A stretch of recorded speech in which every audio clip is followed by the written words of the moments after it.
কোনো রকম ছানা ব্যবহার না করে এরকম সফট পান্তুয়া খুব সহজেই বাড়িতে বানিয়ে নেওয়ার জন্য প্রথমে মিডিয়াম টু হাই ফ্লেমে একটা কড়াইতে সমপরিমাণ চিনি আর জল নিয়ে চিনিটা মেল্ট হয়ে গেলে তাতে থেতো করে রাখা এলাচ দিয়ে 5 থেকে 7 মিনিট কুক করে নেব। ততক্ষণে স্লাইস ব্রেডের চারপাশের ব্রাউন অংশটা কেটে বাদ দিয়ে মিক্সিতে ব্রেডটাকে গুঁড়ো করে নেব।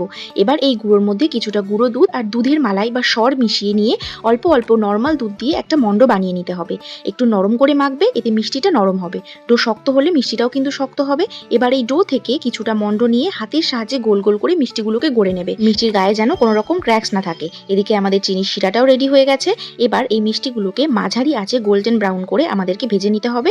এবার তারপর এই ভাজা মিষ্টিগুলোকে আমরা চিনির শিরার মধ্যে দিয়ে হাই ফ্লেমে 1 থেকে 1.5 মিনিট মতো একটু ফুটিয়ে নেব। এতে চিনির শিরাটা খুব ভালোভাবে এর মধ্যে অ্যাবজর্ব হয়ে যাবে। হাই ফ্লেমে 1 থেকে 1.5 মিনিটের বেশি কিন্তু ফোটানো যাবে না। তারপর ঢাকা দিয়ে এটাকে ঘন্টাখানেক চিনির শিরার মধ্যে রেখে দিয়ে তারপর পরিবেশন করো আমাদের টেস্টি টেস্টি পান্তুয়া।